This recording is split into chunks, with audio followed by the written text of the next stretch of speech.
Нийт Монголынхоо ард түмэндээ баярлалаа. 22 аймаг 9 дүүргээр нийт ард иргэдтэйгээ уулзаж, олон байгууллага хамт олонтойгоо мөрийн хөтөлбөрөөр танилцуулж уулзаж ирлээ. Олон жил та бүхнийхээ төлөө дуу хоолой болж, уул уурхайн баялгийн ард түмэндээ ашигтай өгье, цалин дэтгэврээ бодитойгоор нэмэгдүүлье гэдэг олон жилийн тэмцлийн үр дүнд та бүхэн маань намайг хамгаалж, хайрлаж, үргэлж миний тал байсанд баярлалаа.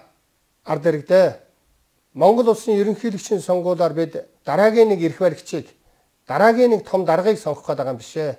Харин бид эрх баригчдад, энэ бүлэглэлүүдэд хяналт тавьж хариуцлага тоосдог ард түмний өөрийн төлөөллөө шууд сонгож байгаамаа.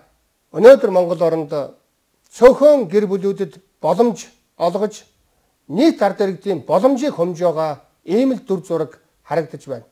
Олон аймагаар явж, олон ард иргэдтэйгээ уулзж байхад ажилгүй л ядуурл маш ноцтойгоор нүүрлсэн байна. Бидэнд манангаас өөр гарц байна. Уул уурхайн баялгаа монголчуудад ашигтай өгөх боломж байгаа.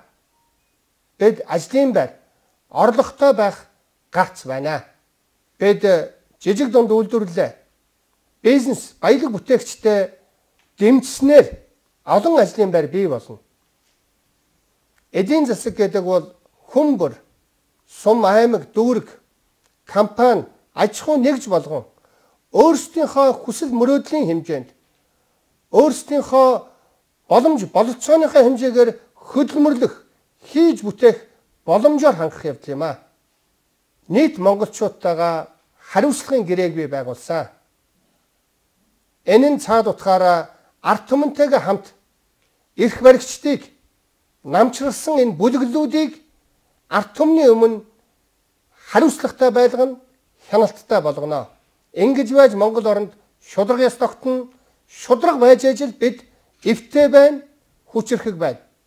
Ажилтай, орлоготой Монголын төлөө Монгол ардын хувьсгалт намаас нэр дэвшигч Санхүүгийн Ганбаатар миний бие гэрээгээ хариуцлагатайгаар биелүүлж ард түмэнд үйлчлэх болно. Монгол ахын дүүсээ, бидэнд мананг сонгох, эсвэл ард иргэд бид өөрсдийнхөө төлөөллийг сонгох гэсэн хоёрхан сонголтын өмнө ирчээд байна. Манангийн орой дээр байгаа тэр бүлэглүүдэд бид олон удаа Монголыг аврах боломжийг өгсөн билээ.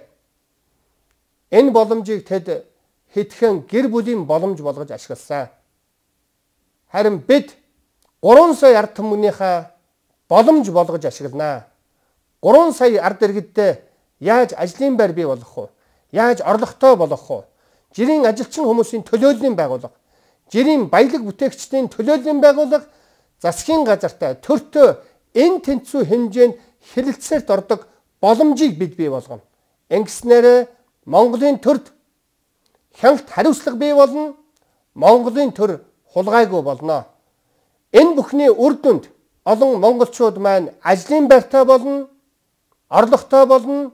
Монгол орны мандан бадрал баталгаажна. Санхүүгийн Ганбаатар намайг сонгож өгнө гэдэгт би итгэж байна. Сайхан Монгол орн маань мандан бадрах болтугай, Монгол орны маань тусгаар тогтнол улам баталгаажиж, мөнх хөх тэнгэр биднийг эвээх болтугай.